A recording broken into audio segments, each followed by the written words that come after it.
हम लोग पढ़ रहे हैं जेनेटिक्स। और जेनेटिक्स के लास्ट क्लास में हम लोगों ने पढ़ लिया था मल्टीपल एलील के बारे में और RH फैक्टर के बारे में। हम लोगों ने बता दिया था जो RH फैक्टर होता है वो भी क्या होता है, एक एंटीजन होता है। और इन वर्ल्ड 98% या 85 to 98% जो कैंडिडेट पाए जाते हैं वो RH पॉजिटिव और 2 to 15% जो कैंडिडेट्स पाए जाते हैं या पर्सन पाए जाते हैं वो RH नेगेटिव पाए जाते हैं। आज की क्लास में हम लोग बात करेंगे क्रोमोसोमल एब्रेशन के बारे में या गुणसूत्रीय विपतन के बारे में। तो आज का अपना टॉपिक है क्रोमोसोमल एब्रेशन। क्रोमोसोमल एब्रेशन या गुणसूत्रीय विपतन। गुणसूत्रीय विपतन। सबसे पहले हम लोग जान लेते हैं व्हाट इज क्रोमोसोमल एब्रेशन या गुणसूत्रीय विपतन क्या होता है। जैसा कि नाम है गुणसूत्रीय मतलब गुणसूत्र, गुणसूत्रीय का मतलब गुणसूत्र, विपतन का मतलब उसमें क्या हो जाना, परिवर्तन हो जाना ही क्या कहला रहा है, गुणसूत्रीय विपतन। मतलब गुणसूत्रों की संख्या या गुणसूत्र की जो संरचना में परिवर्तन को ही क्या कहते हैं, गुणसूत्रीय विपतन कहा जाता है। वी ऑल नो दैट जो गुणसूत्रों की संख्या होती है किसी भी जीव में और जो गुणसूत्रों की जो संरचना होती है वो फिक्स होती है। लेकिन अगर किसी जीव के गुणसूत्र की संरचना या संख्या में परिवर्तन हो जाता है तो इसे कहा जाता है क्या, गुणसूत्रीय विपतन। गुणसूत्रीय विपतन कहते हैं जो गुणसूत्र होते हैं उसके ऊपर प्रेजेंट होते हैं जीन।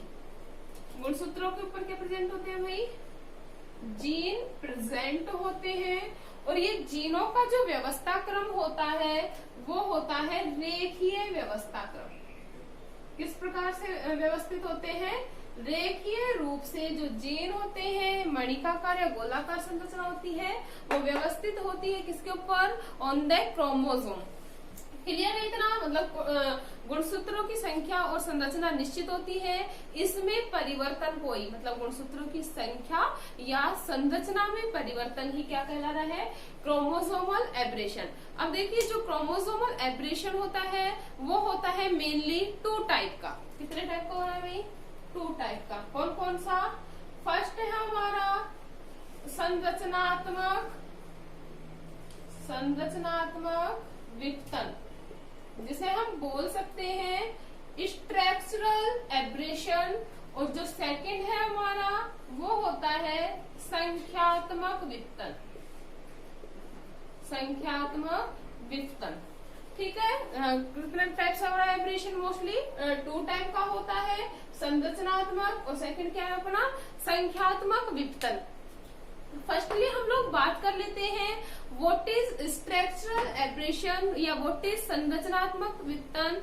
देखो जैसा कि नाम है, क्या है नाम, संरचनात्मक विपतन। मतलब गुणसूत्र की संरचना में परिवर्तन को ही क्या कहा जा रहा है, गुणसूत्रीय संरचनात्मक विपतन। मतलब क्रोमोसोम की स्ट्रक्चर में क्या हो जाता है, चेंज हो जाता है, इसे क्या कहते हैं, क्रोमोसोमल विपतन। फर्स्टली हम लोग जान लेते हैं कि जो संरचना में या संख्या में जो परिवर्तन होता है उसका मेन रीजन क्या है। तो सबसे मेन जो रीजन होता है वो होता है म्यूटेशन। किसके द्वारा होता है भाई, म्यूटेशन, या हिंदी में बोलते हैं उत्परिवर्तन। जीव की जीनी संरचना में क्या हो जाता है, उत्परिवर्तन हो जाता है, जिससे कि क्रोमोसोमल एब्रेशन उत्पन्न होती है या गुणसूत्रीय विपतन उत्पन्न होते हैं। संरचनात्मक गुणसूत्र विपतन हम लोगों ने बता दिया कि संरचना में क्या हो जाता है, परिवर्तन हो जाता है। अब जो संरचनात्मक विपतन होता है वो भी होता है 2 टाइप का। जो संरचनात्मक विपतन है वो कितने टाइप से हो रहा है भाई, 2 टाइप का होता है। फर्स्ट जो होता है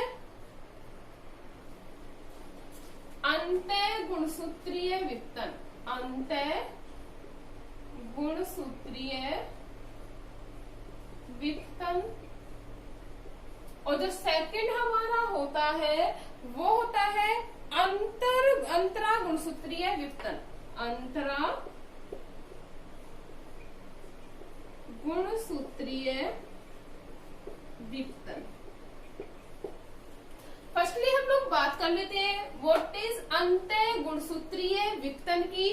तो अंतः जैसा कि नाम है, अंतः मतलब एक ही क्रोमोसोम की संरचना में या समजात गुणसूत्रों की संरचना में परिवर्तन ही क्या कहलाता है? अंतः गुणसूत्रीय विघटन। क्या कहला रहा है? अंतः का मतलब अंदर। अंतर का मतलब क्या है? अंदर। मतलब एक ही गुणसूत्र की संरचना में परिवर्तन को क्या कहा जा रहा है? अंतः गुणसूत्रीय परिवर्तन। एक ही गुणसूत्र की संरचना में परिवर्तन। अगर हम सेकंड बात करें व्हाट इज अंतरा गुणसूत्रीय। अंतरा का मतलब अंतर। अंतरा का मतलब क्या होगा? अंतर। तो अंतरा गुणसूत्रीय विघटन किसे कहते हैं? असमजात गुणसूत्रों की संरचना में जो परिवर्तन होता है उसे ही क्या कहा जा रहा है? अंतरा गुणसूत्रीय विघटन। किसमें? असमजात गुणसूत्रों की। असमजात गुणसूत्रों की स्ट्रक्चर में क्या हो रहा है? परिवर्तन। क्या कहलाएगा? अंतरा गुणसूत्रीय विघटन। याद रखने का ट्रिक है, अंतरा का मतलब क्या है? डिफरेंस। मतलब डिफर क्रोमोसोम में क्या होगा? चेंजेज होगा। क्या कहलाएगा? अंतरा गुणसूत्रीय विघटन। फर्स्टली हम वापस से बात करते हैं, जो अंतः गुणसूत्रीय विघटन होता है इसे भी वापस से 3 पार्ट्स में डिवाइड किया गया है। कितने पार्ट्स में डिवाइड किया गया है? 3 पार्ट्स में। फर्स्ट हम बात करते हैं, कितने पार्ट्स में डिवाइड किया गया है? 3 में।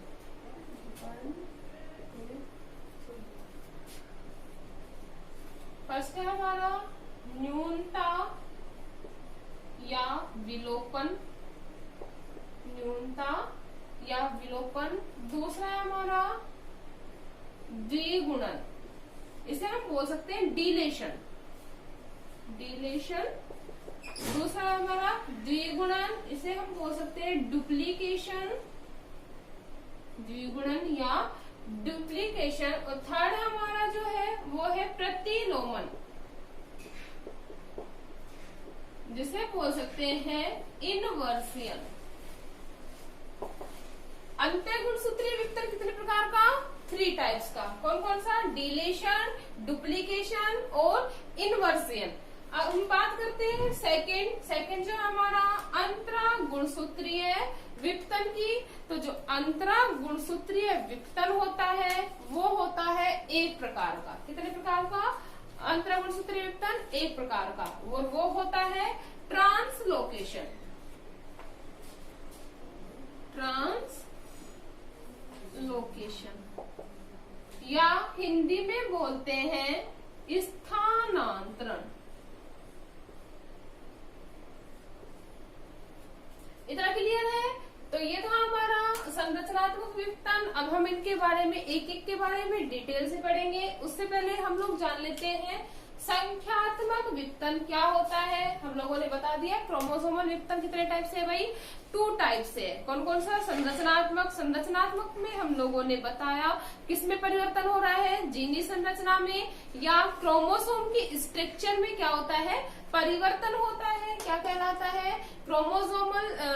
Structural chromosomal abrasion. सेकंड हम बात करते हैं कौन सा? संख्यात्मक गुणसूत्रीय विघटन की। तो संख्यात्मक जैसा कि नाम है हम लोग बेसिकली पढ़ सकते हैं। संख्यात्मक गुणसूत्रीय विघटन क्या होगा? संख्या में परिवर्तन। किसमें परिवर्तन होगा? संख्या में परिवर्तन। मतलब वह क्रोमोसोमल एब्रेशन या वह गुणसूत्र विघटन जिसमें गुणसूत्रों की संख्या में क्या हो जाती है? परिवर्तन हो जाता है। क्या कहलाएगा? संख्यात्मक गुणसूत्रीय विघटन। इस प्रकार के एब्रेशन में जो क्रोमोसोम की जो संख्या होती है या गुणसूत्रों की जो संख्या होती है वो कम भी हो सकती है और अधिक भी हो सकती है। इसके कारण विभिन्न प्रकार के क्या उत्पन्न होते हैं, विकार उत्पन्न होते हैं या वेरियस टाइप की डिजीज उत्पन्न होती है। तो ये था हमारा संख्यात्मक गुणसूत्रीय विघटन। इतना क्लियर है।